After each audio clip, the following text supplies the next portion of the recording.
नमस्कार, मी माधुरी गद्रे। आज आपण तिखट मिठाच्या पुऱ्या कशा करायच्या ते बघणार आहोत। या पुऱ्या शाळेच्या किंवा ऑफिसच्या डब्यासाठी किंवा प्रवासात नेण्यासाठी किंवा संध्याकाळी कोणी पाहुणे येणार असले ना आपल्याकडे तरी करता येतात पटकन। तर त्याचा आता आपण साहित्य आणि कृती बघूया। या वाटीच्या मापाने घेतलंय मी हे पीठ। ही कणिक आहे म्हणजेच गव्हाचं पीठ 2 वाट्या भरून आहे। ही 200 ग्रॅम आहे। नंतर 1 टेबलस्पून बेसन आहे, चण्याच्या डाळीचं पीठ, 1 टेबलस्पून बारीक रवा आहे, 1 टीस्पून तीळ आहे, 1 टीस्पून ओवा आहे, 1 टीस्पून लाल तिखट आहे, हे आपण आवडीप्रमाणे घेऊ शकतो। पाव टीस्पून हळद आहे, पाव टीस्पून साखर आहे, मीठ लागेल चवीप्रमाणे, तेल लागेल आपल्याला आणि पाणी लागेल।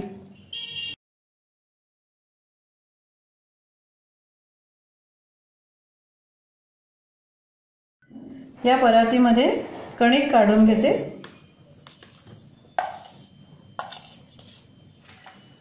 आणि आता या सगळ्या गोष्टी आपल्याला या कणकेत मिसळायच्या आहेत। बेसन घालते, बारीक रवा घालते। बारीक रवा आणि बेसनामुळे खुसखुशीत होणार आहेत पुऱ्या। तीळ घालते, ओवा घालायचा आहे। तर ओवा घालताना तो असा हातावर घ्यायचा आणि थोडासा चुरडायचा तो हातावर, म्हणजे त्याचा छान वास लागतो। हा असा घालूया। नंतर तिखट घालते, हळद घालते, साखर घालते थोडीशी। पुरी कुरकुरीत होण्यासाठी साखरेची थोडी मदत होते आणि मीठ घालते चवीप्रमाणे। आता हे व्यवस्थित मिसळून घ्यायचं आहे आपल्याला। या कढईमध्ये 2 टेबलस्पून तेल गरम केलंय मी। गॅस बंद करते आणि हे गरम तेल आपल्याला याच्यावर घालायचं आहे। आता आपल्याला पिठावर मोहन म्हणतात याला।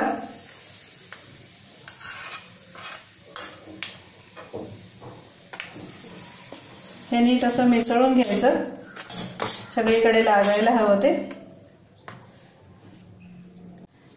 हे मी नीट मिसळून घेतलंय तेल याच्यामध्ये। आपल्या आईची किंवा आजीची अशी पद्धत होती की असं याच्यात तेल घातलं ना की असं करून बघायचं, असा मुटका होतोय का, गोळा होतोय का, म्हणजे मोहन बरोबर आहे याच्यात।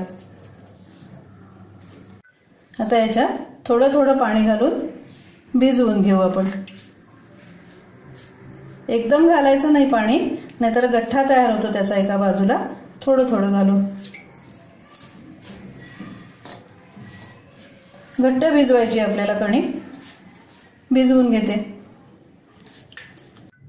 ही बघा, ही अशी भिजली आहे आपली कणिक, घट्टसर भिजवली आहे।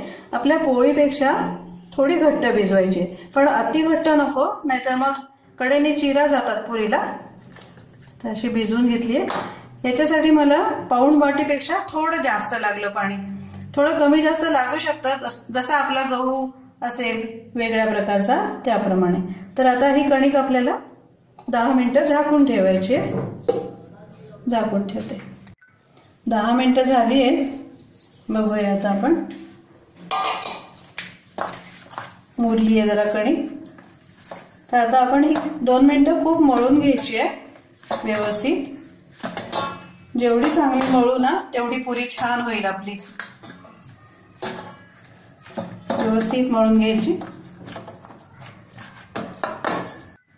आता ह्याच्यातला एक छोटा गोळा घेऊ आपण आणि हे असं त्याचं अशी लांबट पुंगळी करून घ्यायची।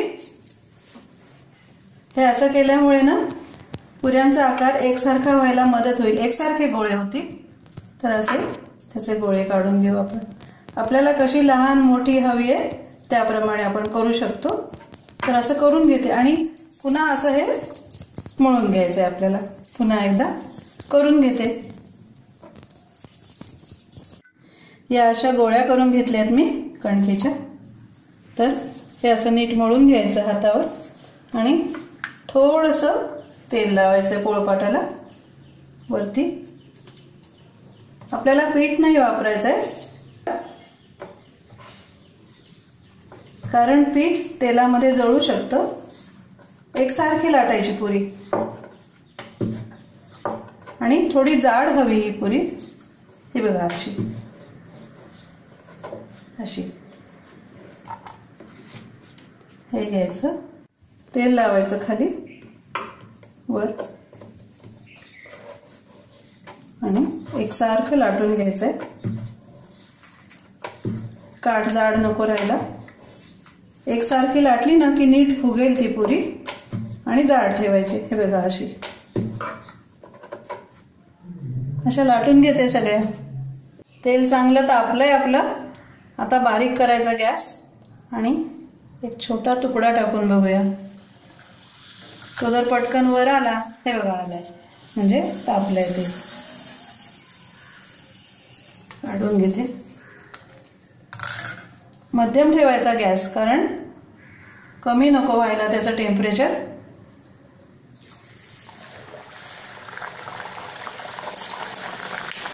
थोडासा धक्का लावायचा असा त्याला पुरीला आणि असं वर तेल घालायचं त्याच्यात. हे बघा इकडून बघू शकतो झाली का. हे बघा झाली आहे ना मस्त.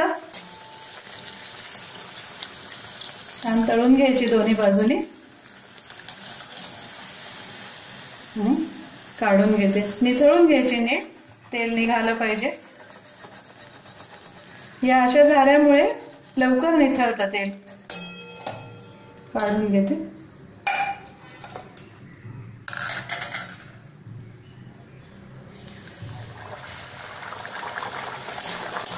अगदी बारीक गॅस नको, नाहीतर टेम्परेचर राहत नाही त्याचं. थोडी हलवून घ्यायची अशी. हे बघा आहे ना छान मस्त फुगली आहे.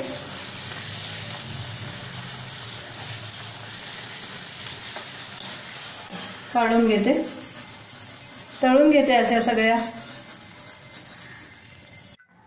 या अशा आपल्या मस्त खुसखुशीत तिखट मिठाच्या पुऱ्या तयार झाल्या आहेत. होतात की नाही पटकन. अगदी सोप्या आहेत ना. तुम्ही नक्की करून बघा आणि आवडला तर लाईक करा, सबस्क्राईब करा आणि कमेंट्स पण पाठवा तुमच्या. आणि तुम्ही माझा हा व्हिडिओ बघितला त्याबद्दल धन्यवाद.